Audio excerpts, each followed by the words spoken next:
हाँ जी, सभी को नमस्ते जी, सारे सत श्री अकाल जी। Very good morning to all of you dear students, and I hope you all will be fine, hale and hearty, fit as a fiddle and also happy being at your home। कहने का भाव ये है भी तुसी सारे अपने घरे वधिया होंगे, खुश होंगे। वेल, तो आज तक हम लोगों ने अब तक हम लोगों ने ट्रांसलेशन की 2 वीडियोस देखी हैं और उसमें प्रेजेंट टेंस के सेंटेंसेस को देखा है। आज फिर से हम लोग ट्रांसलेशन करेंगे, लेकिन ट्रांसलेशन करने से पहले हम लोग उस क्वेश्चन पर जाएंगे जो क्वेश्चन मैंने लास्ट वीडियो में किया था आप लोगों से, जिसका आंसर करने का प्रयास आप लोगों ने किया। बहुत से लोग अच्छी तरह कर भी पाए, लेकिन कुछ लोग थोड़ी थोड़ी मिस्टेक्स के कारण कंप्लीटली पूरा नहीं कर पाए। आओ देखते हैं कैसे इसका आंसर बनेगा। तो लास्ट में क्वेश्चन था, क्या उनके पास कार है। अब है आया है यानी कि प्रेजेंट में, और इंट्रोगेटिव का मार्क यानी कि प्रश्नवाचक। स्टार्टिंग में है क्या यानी कि जवाब यस या नो में मिलेगा। और आपको पता ही यहाँ से 20 साल पहले मैंने आपको बता दिया था कि जब भी किसी सवाल का जवाब हाँ या ना में मिले ना, तो उसका ट्रांसलेशन हमेशा हेल्पिंग वर्ड से शुरू होगा। तो आओ देखते हैं, क्या उनके पास कार है। अब पास, कोई चीज़ हमारे पास है तो यानी कि पोजेशन की बात हो रही है, और पोजेशन के लिए हम लोग हैज़, हैव, हैड ये चीज़ें लगाते हैं। तो आओ देखिए, उनके पास, उनके यानी कि प्लूरल के लिए लगता है हैव। क्या उनके पास कार है। डू दे, उनके के लिए मैंने दे लगा दिया। Do they have, HAVE have a car. तो इस तरह ये क्वेश्चन बन जाएगा। स्टार्टिंग में डू क्यों आया, क्योंकि दे था, और दे के लिए तो हम लोग डू ही लगाते हैं, डज तो लगाते नहीं है, है ना। प्लूरल के लिए डू लगाते हैं तो डू लग गया। अब डू डज डिड के बाद हमेशा वर्ब की फर्स्ट फॉर्म आती है। तो वर्ब की फर्स्ट फॉर्म क्या है, हैव। वर्ब की फर्स्ट फॉर्म क्या है, हैव। मैं आपको बता दूं, हैव वर्ब की फर्स्ट फॉर्म है, और जो हैड है इसे हम लोग वर्ब की सेकंड फॉर्म या फिर वर्ब की थर्ड फॉर्म भी मानते हैं। और जो हैविंग है, HAVING हैविंग, तो हैविंग का मतलब हो जाता है वर्ब की फोर्थ फॉर्म। और जो हैज़ है, HAS हैज़, इसे हम लोग वर्ब की फिफ्थ फॉर्म मानते हैं। यानी कि जो ये हैव, हैड, हैज़, हैविंग, ये सारे जो शब्द हैं ना, ये मेन वर्ब की तरह भी यूज़ हो सकते हैं और हेल्पिंग वर्ब की तरह भी यूज़ हो सकते हैं, क्योंकि हैव प्राइमरी वर्ब में आता है। अब अगर किसी को नहीं पता है कि प्राइमरी वर्ब क्या होता है, तो वैदिक इंग्लिश क्लासेस के यूट्यूब चैनल पे जाके आप प्राइमरी वर्ब की वीडियो देखिए। Primary verb part 1, primary verb part 2, जिसमें प्राइमरी वर्ब के बारे में कंप्लीट इन्फॉर्मेशन है आपके लिए। तो अगर एक बार वो वीडियो आप वॉच कर लेते तो ये सारी चीज़ें आपके लिए बहुत ईजी हो जाती हैं। तो इस तरह ये वीडियो में जो क्वेश्चन पूछा था उसका आंसर यहाँ पर आपके सामने अवेलेबल है। Do they have a car, do those people. अगर किसी ने यहाँ दे की जगह दोज पीपल भी लगाया है तो वो भी सही है, वो भी गलत नहीं है। So do those people have a car हो जाएगा। अच्छा, कार से पहले हमने अ लगाया, क्यों लगाया, यहाँ पर तो नहीं लिखा है ना एक कार, पर हमने यहाँ पर अ लगाया। क्यों, क्योंकि ये कार जो है ना, ये एक तो नाउन है, नाम है किसी चीज़ का, दूसरा सिंगुलर है, एक वचन है, तीसरा काउंटेबल है, कारों को हम गिन सकते हैं, यानी कि सिंगुलर काउंटेबल नाउन है, यानी कि SCN है। और SCN से पहले हम आर्टिकल A या फिर N लगाते हैं। तो इसलिए मैंने ए लगा दिया है, क्योंकि कॉन्सोनेंट साउंड था, कॉन्सोनेंट साउंड हो तो ए लगाते हैं, और वोवल साउंड हो तो एन लगाते हैं। अगर ये बात भी आपको पता ना चले या आपको ये चीज़ अंडरस्टैंड ना हो पा रही हो, तो बेसिक इंग्लिश क्लास है ना, इंग्लिश की बेसिक क्लास का पार्ट 1 आप देखिए, वहाँ पर ये सारी चीज़ आपको क्लियर हो जाएगी। अब आप लोगों से हमेशा ट्रांसलेशन में बनाने को कहता हूँ, और हमेशा मैंने हिंदी पंजाबी दोनों बताई है, तो मैं आपको बता देता हूँ। लेकिन एक बात मैं और बता दूँ आपको, अगर आप ये सोच रहे हैं कि सर आपने तो ट्रांसलेशन ऑलरेडी बना दिया है, तो ये सोचकर आपको खुश होने की ज़रूरत नहीं है, क्योंकि इन सभी ट्रांसलेशन में मैंने भर भर के गलतियाँ की हैं, बहुत ज़्यादा भर भर के, एकदम पूरी मिस्टेक्स हैं। तो अगर आपने इसको एज इट इज़ बना लिया तो ये आपका बहुत बड़ा एरर हो जाएगा। तो आप इस पर ध्यान ना दें, आप अपनी तरफ से इनका ट्रांसलेशन बनाएं, और फिर लास्ट में आप इन दोनों का भी ट्रांसलेशन बनाएं, ताकि आपका जो आंसर हो वो करेक्ट हो। उसके बाद हम लोग देखेंगे कि इसमें कैसे चेंजेस करने हैं। मैं एक बार हिंदी और पंजाबी दोनों आपको बता देता हूँ। क्या वह एक अध्यापक है, कि वो एक अध्यापक है। मैं गायक नहीं हूँ, मैं गायक नहीं हाँ। तुमने खाना खाया है, तुसी खाना खादा है या तुसी खाना खा चुके हो। उसने पढ़ाई नहीं की है, उसने पढ़ाई नहीं की है। वे लोग आलसी नहीं हैं, वो लोग आलसी नहीं हैं। क्या आपने कपड़े धोए हैं कि तुसी कपड़े धोए हैं या धोते हैं। वे लोग क्या करते हैं, वो लोग की करते हैं। आप ऑफिस कैसे जाते हैं, तुसी ऑफिस किवें जाते हो। उसने गरीबों की मदद की है, उसने गरीबों की मदद की है। आप अपना समय बर्बाद कर चुके हैं, तुसी अपना समय बर्बाद कर चुके हो। उन्होंने आपसे क्या कहा है, उन्होंने तुहाडे तो की कहा है। क्या आप कभी दिल्ली गए हो कि तुसी कदे दिल्ली गए हो। क्या मैंने आपको अंग्रेजी नहीं पढ़ाया है कि मैं तो अंग्रेजी नहीं पढ़ाई है या कि मैं तो अंग्रेजी नहीं पढ़ाया है। उसने सुबह से कुछ नहीं खाया, उन्हें सवेर तो कुछ नहीं खाता है। क्या आपने 2 दिन से काम नहीं किया है कि तुसी 2 दिन तो काम नहीं किया है। तो अब मैंने हिंदी पंजाबी बता दिया है और मैं आपको बता दूं कि आज के ट्रांसलेशन में हमने प्रेजेंट परफेक्ट टेंस को बहुत ज़्यादा क्वांटिटी में रखा है और सिंपल प्रेजेंट तो देखो रहेगा ही, और प्रेजेंट इंडेफिनिट का जो टेंस है उससे भी कुछ सेंटेंसेस यहाँ पर रहेंगे, लेकिन मैक्सिमम आपको प्रेजेंट परफेक्ट टेंस मिलेगा। तो प्रेजेंट परफेक्ट टेंस की हिंदी आइडेंटिटी या पंजाबी आइडेंटिटी आपको पता होनी चाहिए। मैं आपको बता देता हूँ एक बार। या है, ई है, ए है, चुका है, चुकी है, चुके हैं। आ है, ई है, ए है, चुका है, चुकी है, चुके हन पंजाबी जी कह देंगे। तो अब आप लोग बना लें, मैं साइड हो जाता हूँ, आप सारी चीज़ों का ट्रांसलेशन बनाएं और उसके बाद हम लोग देखेंगे। मैं वीडियो पॉज कर देता हूँ। चलो जी, तो उम्मीद है कि अब तक आप लोगों ने वीडियो पॉज करके इनका आंसर बना लिया होगा। तो अब हम लोग देखेंगे कि कैसे कैसे इन सभी का आंसर हमने आगे चूज करना है। आओ देखते हैं। हाँ जी, तो पहले का है, क्या वह एक अध्यापक है। Are he a teacher. अब देखो स्टार्टिंग में क्या आ गया, और ये तो सिंपल सेंटेंस है क्योंकि इसमें कोई एक्शन नहीं है। तो सिंपल सेंटेंस, हमारा सब्जेक्ट कोई एक्शन को फॉर्म नहीं कर रहा, तो सिंपल सेंटेंस है। स्टार्टिंग में आ गया क्या, यानी कि हेल्पिंग वर्ब से शुरू होगा। तो हेल्पिंग वर्ब लगा दिया हमने आर, पर क्या ही के साथ हम कभी आर लगाते हैं। ही के साथ हम कभी आर लगाते हैं। अगर आपने प्राइमरी वर्ब की वीडियो देखी हो तो आपको पता चलेगा कि ही, शी, इट तथा थर्ड पर्सन सिंगुलर सब्जेक्ट के साथ हम आर नहीं लगाते बल्कि इज लगाते हैं। तो यहाँ क्या आना चाहिए था, इज ही अ टीचर। अब क्योंकि टीचर एससीएन यानी कि सिंगुलर काउंटेबल नाउन है तो उससे पहले ए तो लगना ही था, तो ए लगा दिया है और पीछे क्वेश्चन मार्क, हो गया पूरा। मैं गायक नहीं हूँ, सिंपल सेंटेंस और नेगेटिव भी है। I was not a singer, तो आई, उसके बाद हेल्पिंग वर्ब वॉज आ गया।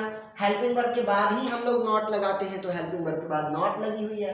नॉट के बाद अ सिंगर, सिंगर एससीएन है तो उसके आगे हमने ए लगा दिया।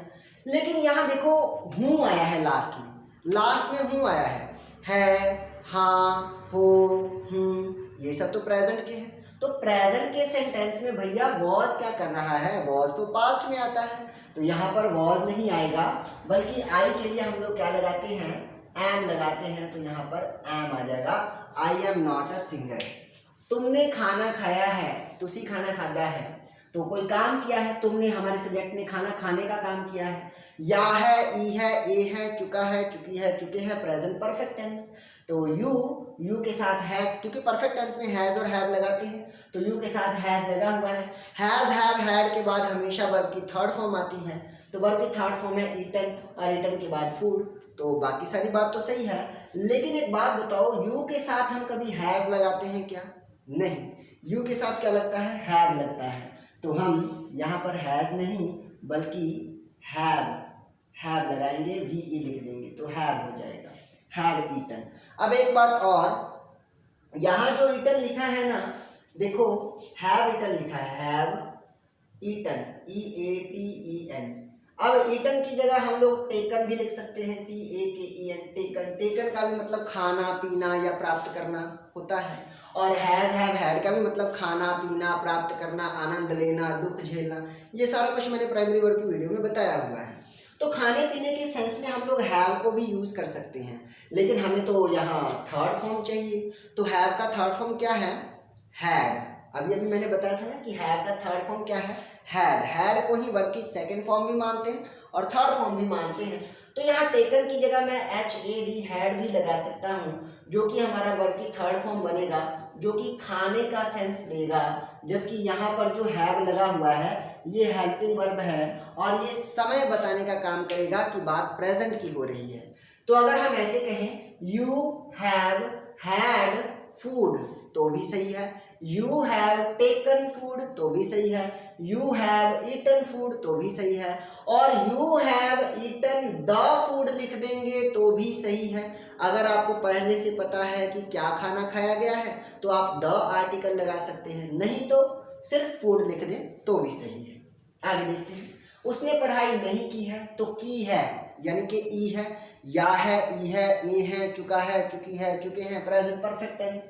ही हैव नॉट स्टडी, अब नॉट आया है, नॉट से पहले कोई ना कोई हेल्पिंग वर्ब चाहिए तो हेल्पिंग वर्ब हैव लगी हुई है और फिर आगे स्टडी लिखा हुआ है यानी कि मेन वर्ब आया हुआ है। तो देखने में तो सब ठीक लग रहा है लेकिन हर पीली चीज सोना नहीं होती। तो बिल्कुल आपने CID वाली निगाह रखनी है, एकदम बाज की नजर रखनी है आपने कौन सी एरर यहाँ पे पढ़ रही है।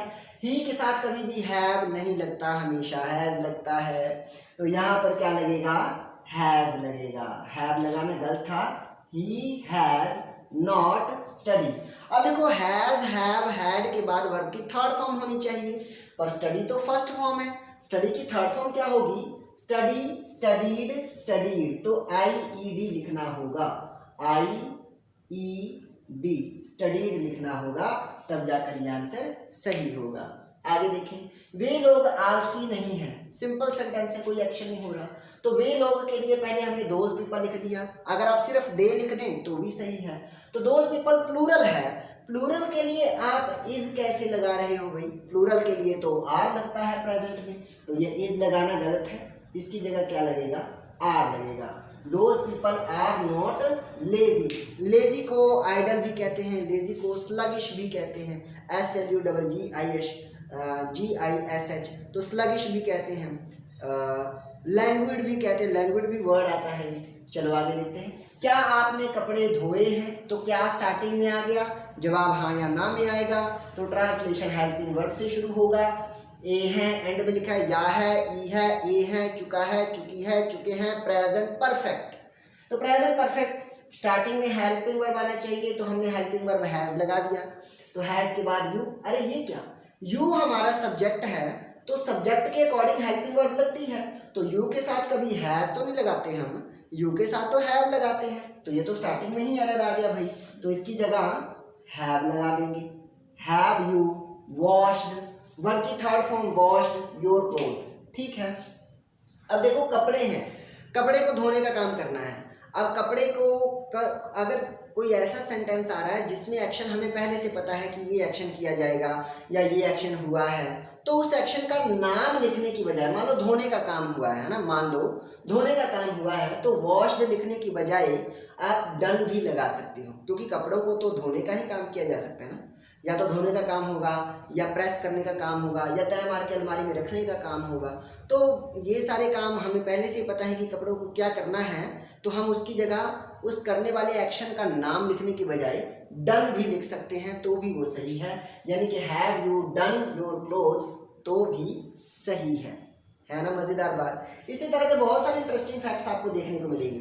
वे लोग क्या करते हैं, ते हैं, दा है, दी है, देहन, ता है, ती है, ती है, प्रेजेंट इंडेफिनिट, वे लोग। लेकिन स्टार्ट बीच में आया है क्या, तो अब तो जवाब हाँ या ना में नहीं आएगा, जवाब डिटेल में आएगा। डिटेल में आएगा तो WH वर्ड आना चाहिए, WH वर्ड के बाद पहले हेल्पिंग वर्ब लगना चाहिए, तो हेल्पिंग वर्ब लग गया डज। डज के बाद हमने लगा दिया अपना सब्जेक्ट दोज पीपल, सब्जेक्ट क्या है, दोज पीपल। तो वे लोग, तो वे लोग के लिए दोज पीपल, या फिर दे भी लगा सकते हो, वो भी ठीक है, दोज पीपल डू। अब ध्यान दो, हमारा सब्जेक्ट है दोज पीपल, जब सब्जेक्ट दोज पीपल है जो कि प्लूरल है, तो आप डज यानी कि सिंगुलर हेल्पिंग वर्ब कैसे लगा सकते हो, यहाँ पर सिंगुलर हेल्पिंग वर्ब नहीं बल्कि प्लूरल आनी चाहिए थी, तो यहाँ पर डज नहीं लगेगी, सिर्फ डू लगेगा। तो ये जो ES है मैं इसको रिमूव कर रहा हूँ, अब ये सही है, but do those people do. अब दो दो बारी डू आ गया तो कुछ स्टूडेंट सोचेंगे कि सर एक ही सेंटेंस में दो दो बार डू कैसे आ सकता है। देखो सब कुछ हो सकता है, कैसे मैं बता रहा हूँ। ये जो डू है ना, ये हेल्पिंग वर्ब है, क्योंकि WH के बाद पहले हम हेल्पिंग वर्ब लगाते हैं, और फिर उसके बाद सब्जेक्ट लगाते हैं, और सब्जेक्ट के बाद हम लोग लगाते हैं मेन वर्ब। तो ये जो डू आया है ये एक्शन को बता रहा है, काम करने को बता रहा है, और ये जो डू है ये प्रेजेंट टेंस को बता रहा है, यानी कि टाइम को बता रहा है। ठीक है जी। और वैसे भी डू हमारा प्राइमरी वर्ब है, और प्राइमरी वर्ब वो होते हैं जो हेल्पिंग वर्ब भी बन सकते हैं और मेन वर्ब भी बन सकते हैं। यहाँ हैव के केस में भी हमने देखा था, जब मैंने यहाँ पर हैड लगा दिया था, है ना, हैव हैड फूड, इस तरह किया था ना हमने, तो हैड हमारा मेन वर्ब था और हैव हमारा हेल्पिंग वर्ब। उसी तरह यहाँ पर पहले वाला जो डू है ये हमारा हेल्पिंग वर्ब है, और जो दूसरे वाला डू है ये हमारा मेन वर्ब है। आप ऑफिस कैसे जाते हैं, हाउ डज जाते हैं, ता है, ती है, ते हैं, प्रेजेंट इंडेफिनिट। तो हाउ पहले WH वर्ड आ गया, हेल्पिंग वर्ब। WH वर्ड के बाद हेल्पिंग वर्ब चाहिए तो हमने डज लगा दिया। डज के बाद हेल्पिंग वर्ब के बाद सब्जेक्ट चाहिए तो हमने यू लगा दिया, क्योंकि आप के लिए हम इंग्लिश में यू लगाते हैं तो यू लगा दिया। लेकिन यू के साथ हम कभी भी डज लगाते हैं क्या? यू तो प्लूरल है और प्लूरल के लिए हम लोग डू लगाते हैं, तो यहाँ पर डज लिखना गलत है, क्या होगा? डू होगा। How do you gone to office. और जब डू लिखा है तो डू डज डिड के बाद तो वर्ब की फर्स्ट फॉर्म आनी चाहिए, लेकिन यहाँ तो मैंने गॉन लिखा है और गॉन तो वर्ब की थर्ड फॉर्म है, तो ये तो एरर हो जाएगी। तो मैं गॉन भी रिमूव कर रहा हूँ, यहाँ पर सिर्फ गो रह जाएगा। How do you go to office, that's it. सोखा ही है। उसने गरीबों की मदद की है ई है, या है, ए है, चुका है, चुकी है, प्रेजेंट परफेक्ट टेंस। तो ही हैव हेल्प्ड लिख लो या असिस्टेड लिख लो, दोनों का मतलब होता है मदद करना। हेल्प का मतलब भी मदद करना, असिस्ट का मतलब भी मदद करना। तो हेल्प्ड भी लिख सकते हो, असिस्टेड भी लिख सकते हो, क्योंकि हैज, हैव, हैड के बाद तो वर्ब की थर्ड फॉर्म लगती है, और दोनों की थर्ड फॉर्म मैंने लिख दी है। Assisted the poors.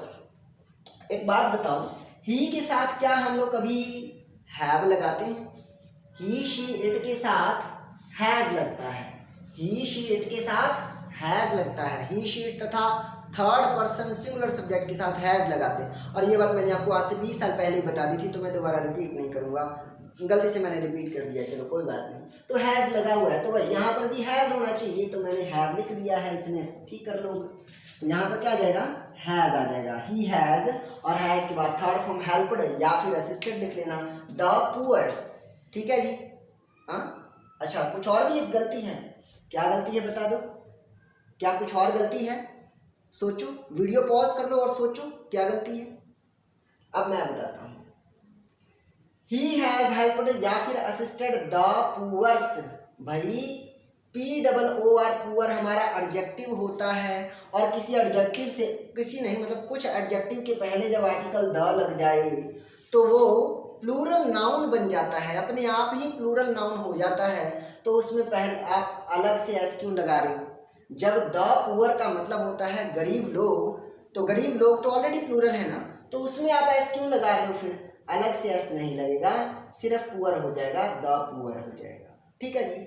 आप अपना समय बर्बाद कर चुके हैं, चुका है, चुकी है, चुके हैं, या है, ई है, ए है, प्रेजेंट परफेक्ट टेंस।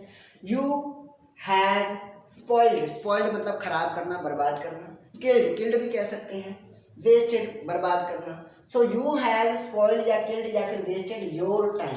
अब इसमें कोई एरर है क्या? हाँ बिल्कुल है। अरे भाई, यू के साथ हैज कौन लगाता है? यू के साथ तो हैव लगता है, तो आपने हैज कैसे लगा दिया? आप यहाँ हैव लगा लोगे। क्या कहा? अच्छा मैंने लगाया था, चलो ठीक है, सॉरी। देखो, बड़े बड़े लोगों से छोटी छोटी गलतियां होती रहती है, तो इसको आप दिल पे मत लिया करो, ठीक है। कोशिश किया करो सही करने का, अगर कहीं मैं कुछ गलत कर दूं तो उसे भी सही करने का प्रयास करो। चलो, उन्होंने आपसे क्या कहा है? आ है, ई है, ए है, कहा है, आ है, प्रेजेंट परफेक्ट टेंस। तो क्या आ गया बीच में? जवाब मिलेगा डिटेल, यानी कि WH से शुरू होगा तो WH लग गया, उसके बाद हेल्पिंग वर्ब चाहिए तो हेल्पिंग वर्ब हैव लग गई, हैव के बाद सब्जेक्ट चाहिए तो हमने ही लगा दिया। अरे रुको, ही के साथ हैव कौन लगाता है? ही के साथ तो हैज लगता है, तो यहाँ पर हैव नहीं हैज होगा। देखो, बड़ी गलतियां हो रही हैं आजकल। Has, so what has he said to you. अब हैज के बाद तो वर्ब की थर्ड फॉर्म सेड लगा हुआ है, और सेड के बाद अगर ऑब्जेक्ट आ रहा है, सेड के बाद अगर ऑब्जेक्ट आ रहा है तो हम टू जरूर लगाएंगे। ठीक है जी। यहाँ लिखा है उसने आपसे क्या कहा है। अगर लिखा होता उसने आपको क्या बताया है या की दस्या है, तो हम की दस्या है, तो दस्या है या बताया है के लिए हम सेड की जगह टोल्ड लिखेंगे, और टोल्ड के बाद टू नहीं लगता। सेड के बाद टू लगता है अगर ऑब्जेक्ट आया हो, लेकिन टोल्ड के बाद हम टू नहीं लगाएंगे, चाहे ऑब्जेक्ट आया हो चाहे ना आया हो। तो हम टोल्ड के बाद यू तो लगाएंगे ही, ऑब्जेक्ट तो आएगा ही, लेकिन टू नहीं आएगा। टोल्ड के बाद टू नहीं आएगा। इस बात को मैं जोर देकर इसलिए कह रहा हूँ क्योंकि यही कंसेप्ट आपका नरेशन में भी यूज होता है जब आप रिपोर्टिंग वर्ब तैयार कर रहे होते हो। तो देख रहे हो एक ट्रांसलेशन में आपको कितने सारे कंसेप्ट देखने को मिल रहे हैं। आगे लिखा जाए, क्या आप कभी दिल्ली गए हो? ए हो, आ है, ई है, चुका है, चुके हैं, चुके, प्रेजेंट परफेक्ट टेंस। तो क्या स्टार्टिंग में आ गया? हेल्पिंग वर्ब से शुरू करेंगे, हैज, यू। अरे भाई यू हमारा सब्जेक्ट है, सब्जेक्ट जब यू हो तो हैज कौन लगाता है? यहाँ हैव आना चाहिए कि नहीं? तो यहाँ पर क्या लिखेंगे? हैव लिखेंगे, HAVE। Have you ever, ever मतलब कभी, कभी के लिए आ गया ever. Have you ever gone to Delhi? तो हैव के बाद तो हम लोग वर्ब की थर्ड फॉर्म लगाएंगे, थर्ड फॉर्म गॉन लगा हुआ है, गॉन टू दिल्ली। तो मतलब सारी चीजें सही लग रही हैं मगर सही है नहीं, एक गलती है। याद रहे जब भी सिर्फ कहीं जाने की बात हो तो हम गो, वेंट, गॉन, गोइंग, गोज ये वर्ड यूज करते हैं। जब भी कहीं सिर्फ जाने की बात हो तो हम गॉन लगाते हैं वर्ब की थर्ड फॉर्म। लेकिन जब जाकर आ जाने की, वापस आ जाने की बात हो कि जा करना, आप कहीं जाकर वापस आ भी चुके हो, किसी जगह की यात्रा करके आप वापस आ भी चुके हो, तो जब जाकर वापस आ जाने का सेंस आए ना, तब हम गॉन नहीं लगाएंगे। तो गॉन की जगह क्या लगेगा? बीन, BEEN, बीन लगेगा। तो यहाँ पर गॉन नहीं आना चाहिए, यहाँ पर BEEN, बीन आना चाहिए। तो मैं इसको ठीक कर देता हूँ। ये एक बड़ा ही कमाल का फैक्ट है जो कि ज़्यादातर स्टूडेंट्स को नहीं पता होता और फिर वो इस तरह की गलती कराते हैं। तो यहाँ बीन लगेगा, have you ever been to Delhi? आगे देखिए, क्या मैंने आपको अंग्रेजी नहीं पढ़ाया है? क्या मैंने आपको अंग्रेजी नहीं पढ़ाया है? Haven't I taught you English? हाँ ठीक है, हैवंट, हैव। अब आई लिखा है, आई के साथ तो हैव ही लगता है, तो आई के साथ हैव लगा दिया हमने। और क्योंकि स्टार्टिंग में क्या आया है तो जवाब हाँ या ना से होगा, यानी कि ट्रांसलेशन हेल्पिंग वर्ब से शुरू होगा। हेल्पिंग वर्ब हैव लगा हुआ है और हैव के साथ ही हमने नॉट लगा दिया। नॉट का कॉन्ट्रैक्शन यूज किया है, haven't, haven't I taught you English. तो ठीक है, टॉट के बाद हमने यू ऑब्जेक्ट लगा दिया और इंग्लिश भी ऑब्जेक्ट है। अब यहाँ पर ना कोई एरर नहीं है, लेकिन एक कंसेप्ट छिपा हुआ है यहाँ पे। देखो ये जो लिखा है ना टॉट, ये हमारा मेन वर्ब है और मेन वर्ब के बाद तो ऑब्जेक्ट ही आता है, लेकिन ये यू भी हमारा ऑब्जेक्ट है और ये इंग्लिश भी हमारा ऑब्जेक्ट है। जब दो दो ऑब्जेक्ट आ जाएं और दोनों ऑब्जेक्ट्स में से आप पहले किसी पर्सनल प्रोनाउन को लेकर आ रहे हों तो आपको इसके बाद टू लगाने की जरूरत नहीं। लेकिन अगर आप इंग्लिश को पहले लिख लेते और बाद में यू लिखते, यू को आप बाद में लिख देते, तो आपको इंग्लिश के बाद टू लगाना पड़ जाता। समझ रहे हो मेरी बात को? अगर आप पहले इंग्लिश लिखते ना, haven't I taught English to you, तो इंग्लिश के बाद पहले टू लगाते फिर यू लगाते। ठीक है जी। तो ये एक केस है कि जब दो दो ऑब्जेक्ट बने तो अगर आप कोई पर्सनल प्रोनाउन आगे ला रहे हो, पहले लिख रहे हो, पर्सनल प्रोनाउन वाले ऑब्जेक्ट को पहले लिख रहे हो, तो आपको टू लगाने की जरूरत नहीं। लेकिन अगर आप दूसरे ऑब्जेक्ट को आगे रख रहे हो और पर्सनल प्रोनाउन को पीछे लिख रहे हो तो फिर आपको टू लगाने की जरूरत है। समझ रहे हो? ये एक कंसेप्ट है। तो आई होप सो कि यहाँ तक की ये सारी बातें आपको अच्छे से क्लियर हो गई होंगी। अब हम ऊपर वाले दो सेंटेंस भी देख लेते हैं ताकि हमारा सेंटेंस क्लियर हो जाए। उसने सुबह से कुछ नहीं खाया है, या है, ई है, ए है, चुका है, चुकी है, चुके हैं, प्रेजेंट परफेक्ट टेंस। लेकिन यहाँ पर लिखा हुआ है सुबह से, किसी समय से, तो सिंस या फोर लग जाएगा। ही हैज नॉट, ओहो मैंने रेड कलर पेन यूज कर दिया, सॉरी। तो चलो 14वें का हम ट्रांसलेशन बनाने जा रहे हैं। He has not eaten he has not eaten anything सुबह से, तो पर्टिकुलर टाइम आ गया ना, सिंगुलर टाइम आ गया, तो since morning, MORNING, he has not eaten anything since morning. तो 14 नंबर क्वेश्चन यहाँ पर आपका पूरा हो जाता है। और इसके बाद अब हम लोग देखेंगे, इसके बाद नेक्स्ट अब हम लोग देखेंगे 15वां नंबर क्वेश्चन। तो 15 नंबर का ट्रांसलेशन है, क्या आपने 2 दिन से काम नहीं किया है? क्या आपने 2 दिन से काम नहीं किया है? ये सेंटेंस मैं नहीं बनाऊंगा, ये आप लोगों का होमवर्क रहेगा। तो आप लोग इसको, अगर इतनी सारी बातें आप समझ चुके हो तो आप इसका भी आंसर बना सकते हो, क्या आपने 2 दिन से काम नहीं किया है। तो अगर आप ये सारी बातें समझ चुके हो तो आप इसका ट्रांसलेशन कमेंट बॉक्स में कमेंट ज़रूर करें, अपना आंसर ज़रूर कमेंट बॉक्स में भेजें, ताकि मैं ये जान सकूं कि आप चीज़ों को अच्छे से गेन कर रहे हो या नहीं। ठीक है जी। और अगर आप स्क्रीनशॉट लेना चाहें तो मैं साइड हो जाता हूँ, आप इसका स्क्रीनशॉट ले सकते हैं।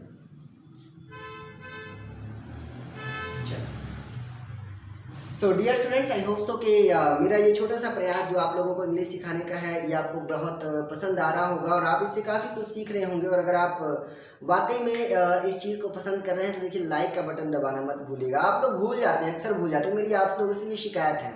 एक तो लाइक का बटन दबाना मत भूलिए, और अगर आपने चैनल को सब्सक्राइब नहीं किया तो देखिए सबसे पहले चैनल सब्सक्राइब कीजिए।